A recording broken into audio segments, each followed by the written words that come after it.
क्या आपके मन में कभी ये सवाल आया है कि किसी स्पेसिफिक डे जैसे मंगलवार, सोमवार, शनिवार के दिन नॉनवेज नहीं खाना चाहिए, या फिर इस दिन लोग फास्ट क्यों रखते हैं?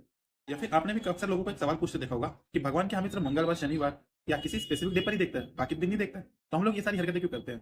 कि क्यों हम नॉनवेज नहीं खाते हैं, या फिर हम लोग उस दिन ही फास्ट क्यों रखते हैं, या फिर भगवान को क्या हमें भूखा देख करके मजा आता है?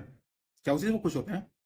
दरअसल पुराने जमाने में लोग खेती बाड़ी के ऊपर डिपेंडेंट हुआ करते थे, जिसके चलते कई बार जब बारिश नहीं होती थी तो खाने पीने की चीजों की कमी हो जाती थी। उसके लिए एक पैटर्न निकाला गया कि हर व्यक्ति किसी एक स्पेसिफिक डे पे जिस दिन भगवान को मानता है, फॉर एग्जाम्पल कोई हनुमान जी को मानता है, तो मंगलवार के दिन वो फास्टिंग रखेगा और उससे एक दिन का उसका खाना सेव हो जाता है। ऐसे साल में 52 दिन होते हैं, और इस तरीके से वो लगभग एक साल के अंदर 52 दिन ऐसे बिताता था जिसपे वो खाना नहीं खाता था, जो एक राशन के तौर पे सेव हो जाता था, जो घर के किसी ज्यादा जरूरतमंद वाले व्यक्ति जैसे कि बच्चे, बूढ़ों के इमरजेंसी के टाइम पे काम आ जाता था।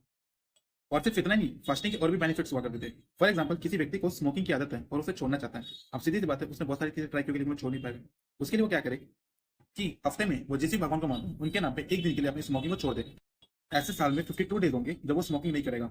साथ ही साथ जब वो इसके लिए हैबिचुअल हो जाएगा तो वो नवरात्र से शुरू करता है। साल में 2 बार नवरात्र आते हैं जिसमें लगभग 18 दिन ऐसे और होंगे जिसमें वो स्मोकिंग नहीं करेगा। और भी ऐसे बहुत सारे तरीके हैं, जैसे पूर्णिमा के दिन, एकादशी के दिन धीरे धीरे वो इन चीजों को अपनी हैबिट में लाता चला जाएगा, जिससे उसकी स्मोकिंग की आदत धीरे धीरे अपने आप ही छूट जाएगी।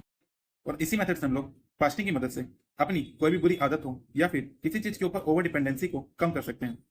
एलोंग साइड पिछली वीडियो में हम लोगों ने एल्बर्ट बेंड्यूलर की सोशल लर्निंग थ्योरी के बारे में सुना था, जिसमें उन्होंने बताया था कि अगर हम किसी के बारे में कंसिस्टेंटली थिंकिंग करते रहें तो हम उसकी क्वालिटीज को गेन करना शुरू कर देते हैं। और भगवान के बारे में सोचने से अच्छी क्वालिटी कौन सी हो सकती है? थैंक यू, मिलते हैं नेक्स्ट वीडियो में।